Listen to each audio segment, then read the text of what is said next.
little bit of an up and down day in here in the overall markets. We had that nice little push in there up until about just after 10 a.m. this morning. Then obviously everything got flushed out and then kind of held out in here. And then a little pop there right to close the day. So we're going to see where things kind of lead us as we go into the overnight hours and then pre-market tomorrow. We're going to see where everything kind of shakes out at. Obviously, on the table coming up, we have Micron earnings. That's going to be the key that everybody is going to be looking at in here. So I wouldn't expect a whole lot of movement from the market, but you never know. We might get a little something in here as we're going towards that earnings report coming up after hours on the 24th. We also have the VIX.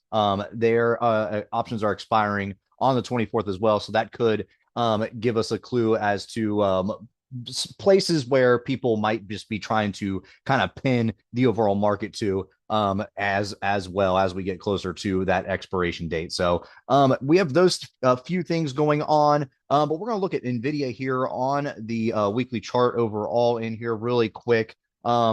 More or less, not a whole lot in here on the day. We had that sharp little move up there near those 210s early in the morning, and then came back down in here. So overall, we're red on the day, red on the week so far. And where are we looking at in here going forward on this weekly chart to the upside? We're still watching that 212. That is going to be a place for us that we are going to be looking for a nice resistance in here. 216 and then 217 and then 220 are going to be the next up after that. To the downside, we're watching that 9-day EMA, that blue line right here. We're sitting right at 207. So about $1 and some change off of it right now. Anything below there, we're going to be looking at that 202 range. And then obviously this 195 area down here. I wouldn't worry about the 200 psych level that much. That is going to be something that we can kind of worry about once we get closer to there and those 202s end up not holding. But either way, we're probably going to overshoot. The last couple times we got close to that 200,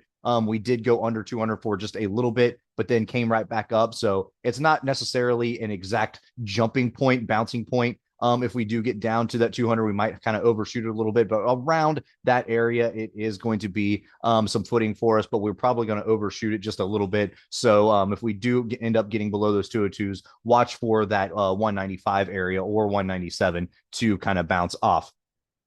We're also going to take a look at CoreWeave in here. This is a stock that just got added in here today to the NASDAQ. So we had a pretty crazy day in here. Nice little sharp V. Overall on our weekly chart in here, leaving this structure on. We're just going to wait and see where this candle actually leads. You can see this candle right here, this last candle, we actually closed above this overall structure. So it was dependent on this week to see if we are going to adjust these trend lines. So far, it looks like we're still right through that overall trend line in here. So we're going to leave these on just for now. To the downside in here, you have this 50-day SMA right here that's trading at 101. You also have that 9-day EMA trading at 107. So those are going to be two areas that we're going to watch for in expansion. If we can get some from, we need those to expand away from each other, right? So we need that to make up its mind. Are we going to get are we going to stay with that 9-day EMA above the 50, or are we going to kind of get a cross back over? Or if we're going to stay above, can we get a nice expansion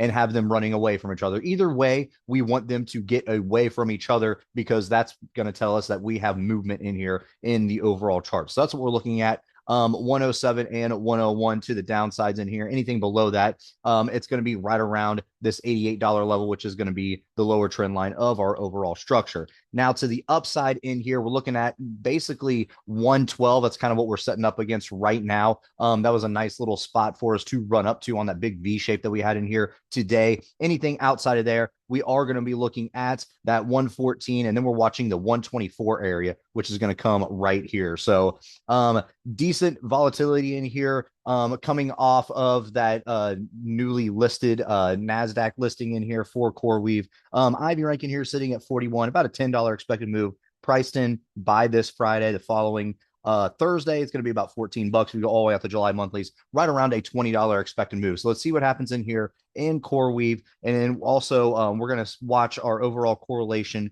with NVIDIA and the overall markets to see how that is going to affect things as we get closer to that Micron earnings report coming up after hours on June 24th. So let's see what happens in here as we continue throughout the week in both of these stocks, and let's see what we can take advantage of in the overall markets.